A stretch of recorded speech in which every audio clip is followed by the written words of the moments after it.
संत में राजा में यही फर्क है। राजा को तुमको मालूम है ना, कुछ नहीं चाहिए, पाई भी नहीं चाहिए, तो भी संभालने के लिए वो राजा भी बैठा है, उसको पाई पैसा नहीं चाहिए राजा को।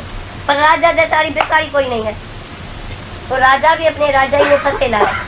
तो गुरु के सिवाय कोई छुड़ाता नहीं है, पर गुरु से जो अच्छी तरह सलाह ले, और गुरु बोले तो आज तुम ऐसे करो, तुम उस तरह से तो आते नहीं है, मेरी परीक्षा लेने आता है, तुम्हारे ज्ञान से हमको कोई जो फायदा नहीं है, तुम ऐसे बोलते हैं। तुम्हारा आधा गिलास क्या सारा गिलास ही खाली है, क्योंकि सत्संग में आके कोई एक बात न ले तो उसकी क्या बात होगी, उसके अंदर में कोई गंदी चीज पड़ी होगी ना। क्योंकि तुम्हें देखो, संत करमंडल लेके गया राजा के पास, तो करमंडल में देखा तो लिद पड़ी है, तो संत उसको बोलता है उसमें मैं पूरी पकौड़ा डालेगा, तुम बोलो राजा पूरी पकौड़ा डालेगा संत के करमंडल में, तो जैसे तो जो बोलता है जैसे इसमें हम नहीं डाल सकते, तो तेरे में ज्ञान हम डाल नहीं सकता है, ये तुम्हारे अंदर भी लिद भरी पड़ी है संसार की, तुमको मालूम है ये मेरा है, मेरा है, मेरा है। तुमको अंदर में आत्म जागृति नहीं होगी तो मेरे से लियो, पर संकल्प तो मेरे को दियो। तो आज तुमने घर में कैसा गुस्सा किया, कैसा इच्छा किया, कैसा मोह किया, कैसे अहंकार किया, तो गुरु को अपना विकार तो देना पड़ेगा ना। सतगुरु सिक्का का बंधन काटे, गुरु का सिक्का विकार त्यागे। अभी अभी भगवान जी की वाणी आपने सुनी।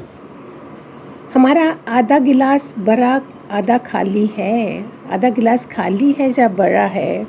इसमें बताते हैं एक गृहस्थी थे, गृहपति थे, बहुत चिंतित रहते थे। पत्नी से पूछा, किसी संत ने बताया, वो किसी के घर ठहरे होंगे, उन्होंने पूछा क्या हुआ। पत्नी बोलती है, सुनिए ध्यान से, इनको 5 लाख का लाभ हुआ है।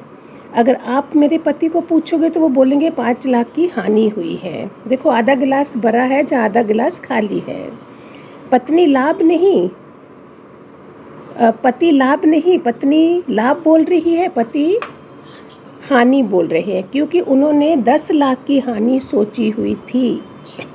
अभी बताओ क्या है ये, देखने की दृष्टि कैसी हुई, इसमें अपेक्षा आ जाती है, एक्सपेक्टेशन का। भगवान जी ये मैंने तन मन धन घर वाले परिवार वाले मैंने तो भाई ऐसे कर रहा था, आप लोगों को नहीं करा है तो आज से कर लीजिए। मैं तब तो फ्री हो गई थी, जो भी मेरे थे सारे पास में उन सबको भगवान जी को सौंप दिया, फिर मैं फ्री हो गई। और आज वो कितनी अच्छी पोस्ट पर है, अच्छी पोजीशन में है, कुछ भी नुकसान नहीं हुआ था मुझे।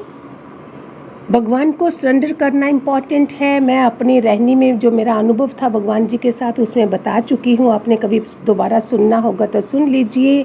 सत्संग जाते जाते छोटा सा किसी ओल्ड लेडी से, सत्संग की ही थी, टच कर गया था, कार मेरी टच कर गई थी, तो इतना बड़ा केस बना दिया था, क्रिमिनल केस। तो मैंने क्या करा, देखो घर में नहीं बताया, इसका मीनिंग है भगवान को सरेंडर करना कितना इम्पॉर्टेंट है। भगवान जी अज्ञातवास में थे, मेरे लेटर गए उधर, और उसका अभी शॉर्ट में बता रही हूँ, आप उसमें चैनल में है मेरा अनुभव भगवान जी के साथ, सुनना होगा तो सुन लीजिए।